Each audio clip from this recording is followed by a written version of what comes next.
What's good, YouTube? It's your boy, Blue Blood Sports TV, back at y'all with another one.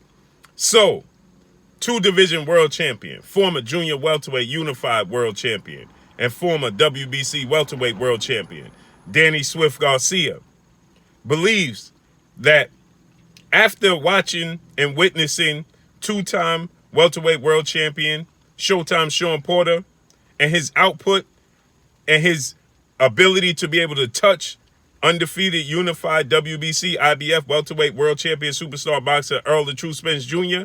in their showdown, September 28th of 2019, he says he was happy. He was jumping for joy. He was excited. He says after he witnessed Sean Porter have so much success against Errol Spence Jr., he believes that he'll have twice the success. He says the difference is Sean Porter couldn't crack an egg. Sean Porter didn't have no power. If Sean Porter had power, then he would have been able to seriously hurt Errol Spence and definitely win the fight. He was overly joyed watching the fight. If you remember, Danny Swift Garcia was a commentator at the fight, the Showtime Sean Porter Errol Spence fight. And so after the fight, immediately said, yeah, Errol Spence got the victory. But if Sean Porter had power, he would have been victorious. And he possibly could have seriously hurt Errol Spence Jr. But like Danny Garcia said, Sean Porter just don't have the ability to crack an egg. And he said that he told this to Keith one-time Thurman immediately after the fight. Keith Thurman, obviously former unified, former WBA, WBC welterweight world champion, lost the WBC title. He had to vacate it due to inactivity, which saw Sean Porter and Danny Garcia fight for the vacant WBC title. And then Sean Porter beat Danny Garcia for it. And then Errol Spence beat Sean Porter for the WBC title. That's how Errol Spence received the WBC title. Keith Thurman then lost the WBA title to Manny Pac-Man Pacquiao, 8th division world champion, a legendary, iconic superstar boxer, Manny Pac-Man Pacquiao, who's currently the WBA welterweight world champion. So with that said, Danny Garcia believes that he has all the power and all the tools and the timing to be able to knock Errol Spence out. At the very least, seriously hurt him in a fight. And definitely he feels he has the confidence and ability to win the fight. So Danny Garcia believes that Errol Spence is there for the picking. He says Errol Spence showed his vulnerabilities in the fight with Sean Porter. The difference is, in my opinion, is Errol Spence is not going to have to worry about the foot speed, the athletic ability, and the quickness of Sean Porter when he faces Danny Garcia. Danny Garcia is flat-footed. Now he is going to have to be concerned with, the punching power and the timing of Danny Garcia, because Danny Garcia sits on all his punches. He sits down on all his punches. So he's definitely going to have to worry about his power. He's going to have to be aware of his power and his timing. But the difference is Danny Garcia is not going to be able to have the ability. He's not going to have the athletic ability to be able to put the pressure on Errol Spence that Sean Porter was able to. Sean Porter was able to stay in Errol Spence's chest. He at times showed that he had the better footwork. He was quicker. He just like Danny Garcia and Keith Thurman said, he don't have the power that they possess. So I think that that's going to be the difference for Danny Garcia. Yes, Danny Garcia may see holes.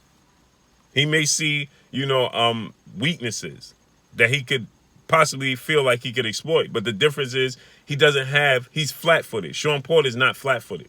He's not as elusive as Sean Porter is when Sean Porter comes in and out and ducks in and pivots. Danny Garcia doesn't do that. He doesn't display that. He doesn't have that type of athletic ability. Now, like I said, he does have the timing and he does have the power in both hands. So if Errol Spence is in the pocket for a little bit too long and makes a mistake, he can get caught and he can get hurt by Danny Garcia because Danny Garcia has a lot of power. But for the most part, when you watch Danny Garcia, Sean Porter was able to outbox Danny Garcia. He beat Danny Garcia. Sean Porter came up short against Errol Spence. Although he had a great outing against Errol Spence, he beat Danny Garcia. Keith Thurman beat Danny Garcia because he had quicker feet.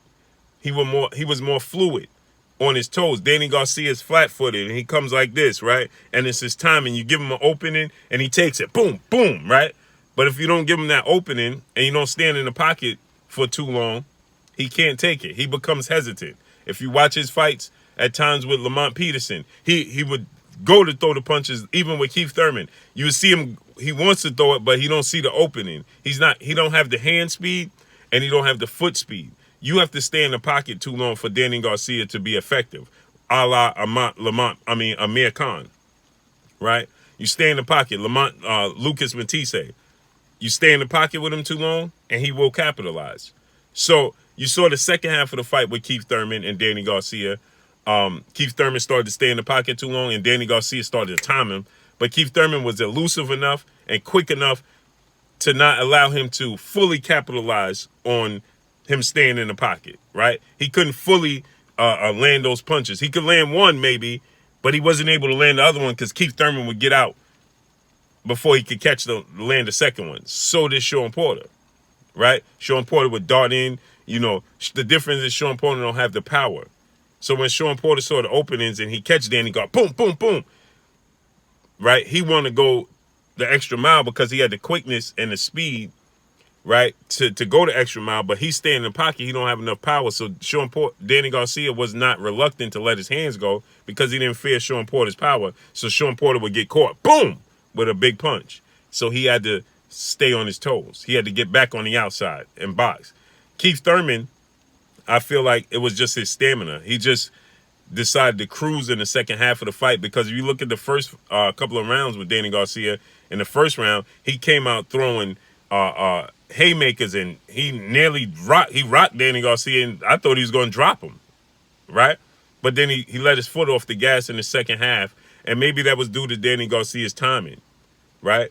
But that's not going to be the case with Errol Spence. Errol Spence is the same guy from round 1 through 12, and he showed us he has the ability to box from the outside. He showed us he has the ability to mix it up on the inside. So he's versatile. So he could give us a little both, right? So he could box from the outside like he did Mikey Garcia. I think that's the perfect game plan for him against Danny Garcia, right? Jab to the solar plex, come back up top, and he's a southpaw, right? So now the problem with that is Danny Garcia's right hand comes into play, but also Errol Spence's left hand comes into play against Danny Garcia. But Errol Spence can't be having lapses and make mistakes where Danny Garcia could sit down on the right and left hooks, right? Errol Spence has to jab from the outside, use the jab, mix it up like Sean Porter did, but he has more power than Sean Porter, and he's more consistent than Keith Thurman. That's why I'm picking Errol Spence to win this fight against Danny Garcia. But we have to see how it plays out. Mikey Garcia also said he saw something in Errol Spence that he felt like he could exploit, and he came up short 12 rounds in a 12-round fight. He lost every single round. So Danny Garcia sees the fact that Sean Porter had a lot of success and Sean Porter's output, but Danny Garcia don't have the same output as Sean Porter. He doesn't have the same style as Sean Porter. So I think it could be fool's gold on the part of Danny Garcia from what he's seeing from Sean Porter, because he can't compare his style and his approach to a fighting Errol Spence the same way Sean Porter did. But we got to see how this all plays out. But that's all I got for y'all. Y'all already know what it is. Drop a comment in the comment section. Let me know what y'all think.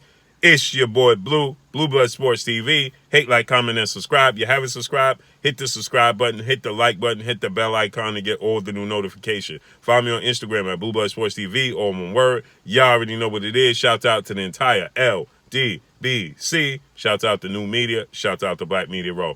Make sure you like and share these videos. That's all I got for y'all. Peace.